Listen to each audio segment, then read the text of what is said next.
Hi, good afternoon. I am not going to be able to do another video with my daughter because she had to go.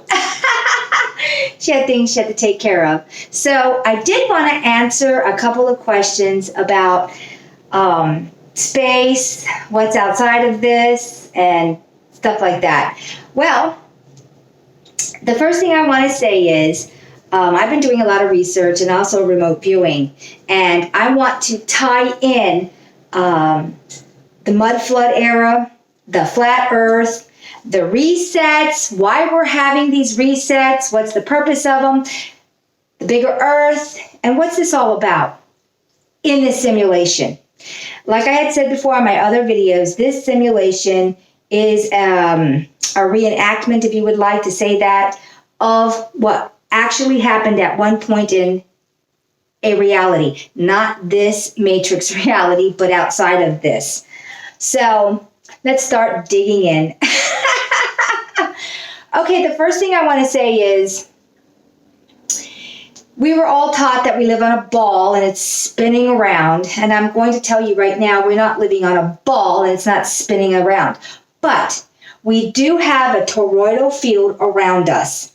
Now that I've said that, inside is land. And we are where we consider our Earth, which is North America, South America, Asia, Africa, Australia, of course, all the islands, Japan, the Philippines, all of this is inside of our snow globe. I call it a snow globe because we literally have a dome over us. It is a matrix dome. It's being projected to look like a sky, and it's also being projected to look like a night sky, because in actuality, we are in a very small part of the bigger Earth. And I can gather up some information that you can also research. Mud Fossil University, I've been watching him and looking into everything that he's discovered and how they're trying to shut him down. Basically, at one point, everything was extremely enormous compared to what we are now. What if you wanted to do experiments and you wanted to take over and control a group of beings, and you decided that, okay, what's already here in this reality is way too big for me to tackle, and I need to cut it down to size. And so at that point, you start creating in the bigger Earth domes, and you start downsizing, downsizing, downsizing, downsizing to the point where you've got them in a petri dish size, basically from what they started off from. That's what's happened to us. Roger from Mud Fossil University has said that, and he has proven through his taking scans and things like this, that we're basically living on dead bodies. We're comprised of dead bodies. And I do know that soil is made out of dead things. That's what soil is made out of. I also know that when I remote view back far enough, this used to be a silicon world. And at that point, there was no kind of real soil like that, because there was no carbon-based things to make that soil. So then I started listening and watching some of the mud flood theories about the big beings building the Tartarian civilization, and then I started remote viewing that and found that when we had gotten down to a certain size, yes, they were enormous beings, anywhere from 8 foot to 35, 36, 40 feet tall. And I do know that the Smithsonian, and you can go research this, all throughout the North America, which is the United States, has confiscated all large burial mounds which contain skeletons of large stature, and they have either dumped them into the ocean or just shattered them into smithereens. They still do have some bones, but they're really deep and put in a place where you're not going to find them in vaults, because they never want to get rid of everything truly. But when there's so much of it, they want to dump it and get rid of it. So it got dumped out into the oceans. Now you have to question, this is exactly the reason why they needed to get rid of all these bones of these people who are us. by the way. I mean, I've looked back far enough now to see that it's actually us and they downsize us. What is the purpose of all of this? Soul harvesting. It's really hard to harvest souls when they're so ginormous, and we're talking there's no control there. So they literally got us down into a size where they could have a lot of us inhabit these carbon shelled bodies and then harvest us, harvest us, harvest us. It's much easier to harvest us when we're in small shells versus one big shell and one big being, but it's still only one of us. So we're still going to put out the same amount of energy, even if we're in a mountain-sized shell, it's still us. So this is how they compacted, oops, hit the rabbit cage, compacted all of us into these tiny little bodies. And then they have actually more, it reminds me of how black matter works. Black matter is so small, and it's so powerful, and it's so dense, a drop of it could destroy our universe. Well, basically on that theory, that's what's happened to us. We have been comprised into these teeny little bitty shells, but we are powerhouses. Yeah, and can you imagine, instead of having one powerhouse the size of a mountain or bigger, you've got all these powerhouses by the whatever in these small shells. Easier to use them.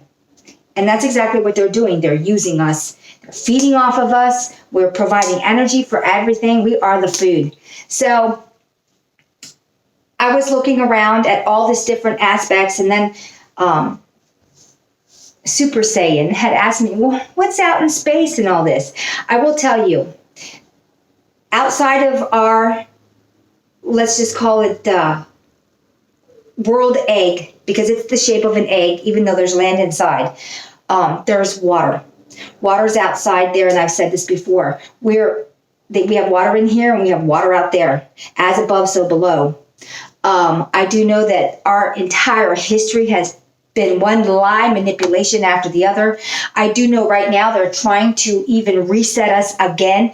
And this time, instead of just taking over our bodies and diminishing our shells, they're trying to take over our minds.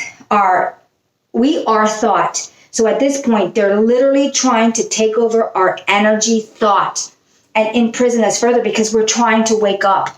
We have hit a precipice point now, and it's time for us to wake up.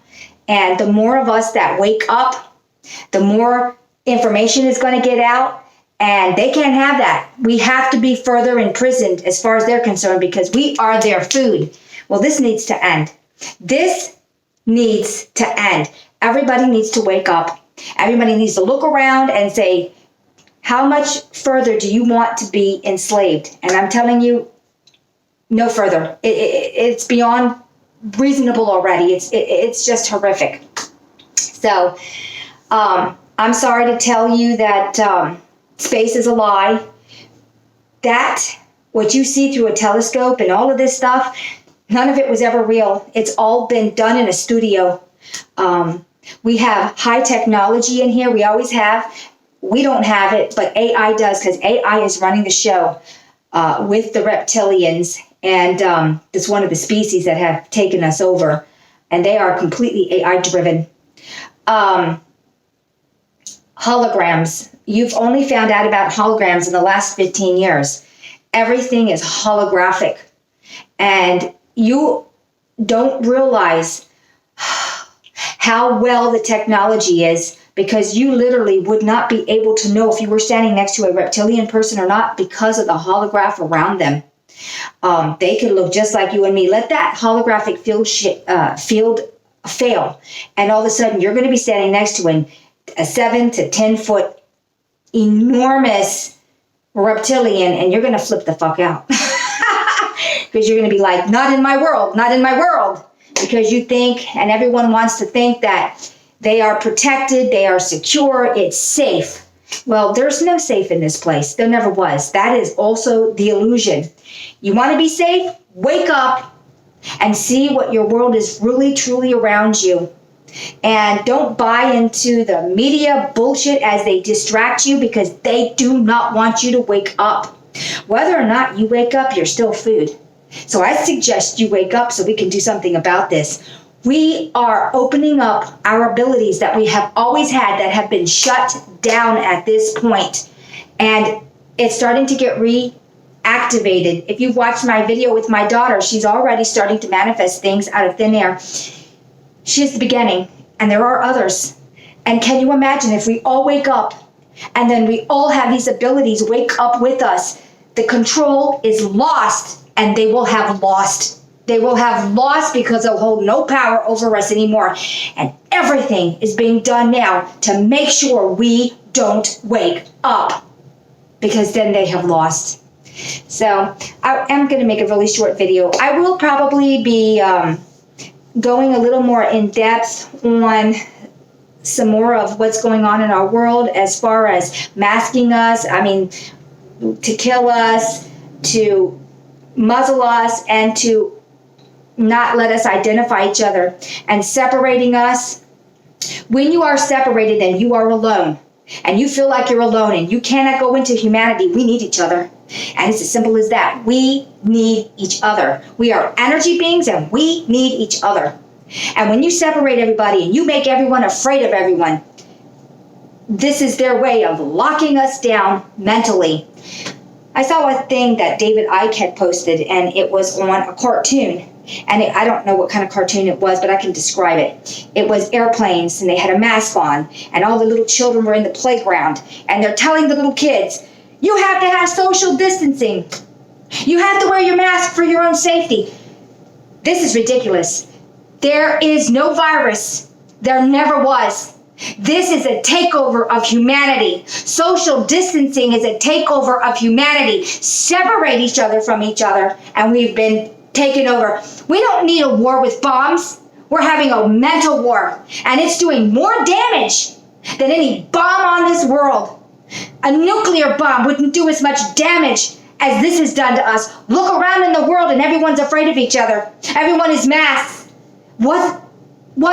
Are you kidding me? If I drop nuclear bombs on people, they'd have less damage. Yeah, they might have physical damage and some will die, but I'm going to tell you right now, this is more damaging. We're all going to be in Stockholm Syndrome, and even worse, we're going to be begging our oppressors to further impress us into more slavery with shots that'll kill us, because who knows what's laced in there? Well, I do know what's laced in there. And nanotechnology to take you over. I saw a thing on one of these channels, and it was a scientific channel, and they had nanotechnology inside of them, and the guy had a remote control, and he started pushing it, and the other guy's arm was doing all of this, and he's like, I have no control of my arm. I have no control of my arm. Well, can you imagine your entire body being like that? And you simply have no control over your being, your shell. That's what's coming. How about I push a button and control the masses? You all go and jump off of a cliff. Or worse, how about we take a knife and slice our own throat? You think I'm just making this up, but I see this timeline. Don't take those shots. Don't take that nanotechnology unless you want to be a victim, a further victim. How about I push the button and the next thing you do, go kill your children. Go kill your mother, your father, your brother, your sister, the guy next door. And you can sit there and you are a prisoner in your mind as your body does whatever it's designated to do, because you no longer have the ability to control your own body. These are the timelines I'm seeing, and we're not going down this timeline. I'm going to stop it with everything I've got. Know that this is the next thing. This is the next thing, and they'll have us killing each other, and there'll be nothing we can do to stop it, because we won't even be in control of our own bodies. Please go research this stuff. Find that video that I saw, that scientific video. I'm going to have to try to find it again, because I'm going to try to post it when I find it. And look at the world that we're facing. So I don't mean to go back onto my soap opera again, but I'm seeing some horrific timelines, and we simply need to break this. This needs to end. So on that terrible note, I guess I will kind of end on a lighter subject. But my daughter said she would like to thank everyone who gave her compliments, and she truly enjoyed doing the videos. She said she'd probably like to do some more, but you know, she has her own life too. She's she's not a child. She has to have her life too. And my other daughter, she said eventually she'll come back between her working schedule. And maybe all three of us will get together and do a video. So, okay, everybody have a fabulous, great day. Bye.